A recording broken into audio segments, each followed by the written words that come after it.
It's Monday, and that means there is another Warhammer the Old World article. And this one is all about shooting, and while there's not anything like revolutionary here, there is some sort of like little tweaks to some of the mechanics, and confirmation we're going to have templates and more of that kind of stuff. So let's jump into the article and let's talk about it. So as I said, this one is all about shooting. And as ever, every phase is broken down into 4 sub-phases, and the ones here are pretty straightforward. You have declare target, roll to hit, roll to wound, and then remove casualties. If you can shoot, everything shoots in the shooting phase. And then we see 2 example shooting weapons. We have the longbow and the screaming skull catapult. Now, interestingly, there is a ballistic skill that's confirmed, and we'll talk about that in a minute, but obviously at this point they're not showing it us here. The longbow is range 30, strength 3. It doesn't have any armor penetration. It does have armor bane, which I'm not really sure is going to be armor penetration 1, because why would it then not just be armor penetration? So I'm not really sure about that.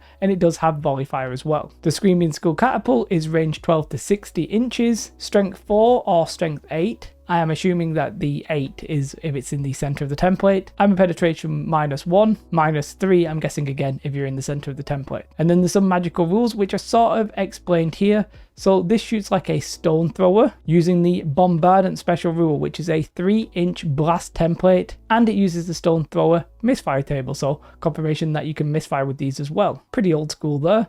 It does do multiple wounds if the center of the template is dead over a single model. Pretty classic. There are caveats to what can attack. The first thing you do is pick a unit and declare the target. You can only shoot a ranged weapon if you haven't marched, charged, or you're not fleeing, or you're not in combat. You must have line of sight, and you can't split fire. So if you can't see, I'm guessing you can't shoot. Models can only shoot once, and unless you have volley fire, or you are stationed on the hill, only the front rank can shoot. I'm guessing volley fire means that 2 can shoot at any time, and if you're on a hill, then obviously the second rank can shoot as well. Pretty classic here, I think. A little bit different from 8th edition though. And then confirmation that we are going to be using ballistic skill, but with a little bit of a twist here. So basically, ballistic skill is a straight to hit. So if you are 1 ballistic skill, it's a 6+. If you are 2 ballistic skill, it's 5+, all the way to if you are ballistic skill 5, in which case it is a 2+. Now you might be thinking, what happens if you are ballistic skill 6?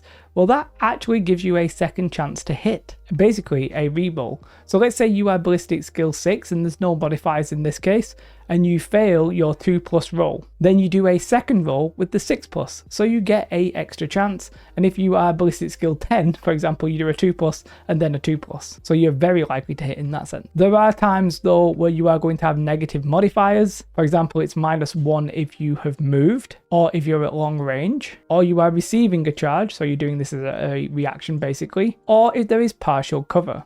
I'm guessing if there is full cover, then you just can't hit them.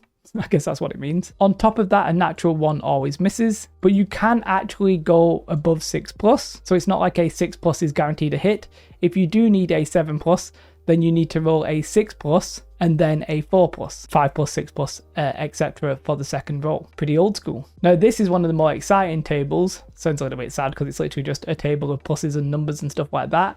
But this is your 2 wound when it comes to strength versus toughness. And I'm assuming that this will apply to melee as well. There's no reason to think so. But what's interesting is certain strength can't actually wound certain toughness. It's just not even possible. So if you are strength 1, you literally can't wound anything that is toughness 7, 8, 9, or 10. And you can see it's the same for 2, 3, 4.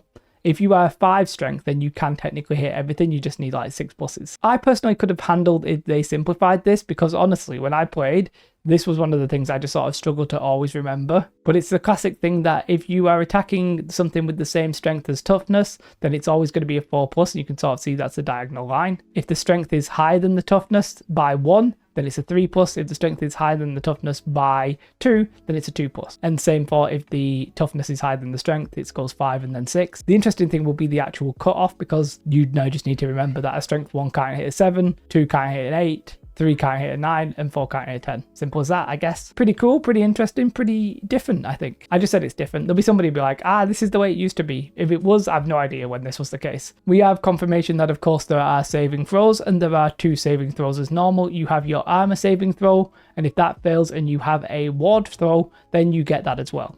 That's the same as it was. I don't think anything crazy here is changing. There is armor penetration though, so keep that in mind. So that will then take away the armor roll. Light armor is 6+, Heavy armor is 5+. A shield can boost it, so you could actually go with heavy armor and a shield, that'd be 4+. You can have mounts and certain other magical items that'll all affect your armor. Once the shooting is done, you may have to take a panic test. If you do wounds more than a quarter of the models in the unit, then you have to take a panic test, and they'll get onto that later. There are different types of shooting weapons, of course. We sort of know some of these just by default. We'll have the breath weapons, which I'm guessing will be the classic teardrop shaped template. You have fire and flee, you have quick shot, and there's going to be some interesting ones there, or we'll have a special rule to go along with it, of course. Now, what is interesting is that there is actually magic in the shooting phase. We now know that magic is going to be in each phase, depending on the type of spell.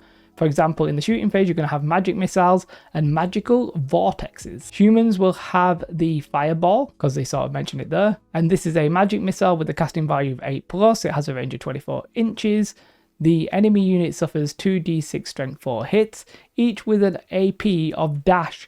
I'm assuming that's 0. And I think this spell may have used to have like a -1, but if it did, it doesn't anymore. Unless they're just sort of hiding it, but I don't know why they would do that. This spell has the Flaming Attacks special rule. In Demonology, we have the Vortex of Chaos. Now, this is a spell with a casting value of 8 and has a range of 15 inches, and this remains in play, so you place a small template, the 3-inch blast template, so that its central hole is within 15 inches of the caster.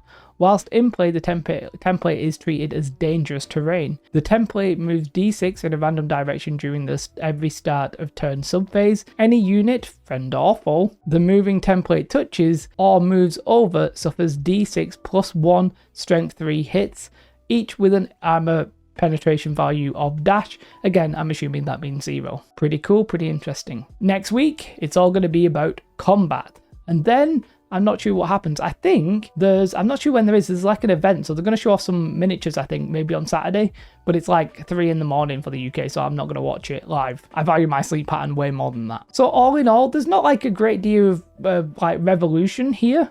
At least I don't think so. We have confirmation that templates are coming back. The center of the hole is going to be relevant. It sounds like the template sizes aren't necessarily changing, and with the increase in base size, that's basically a nerf to shooting, if you will.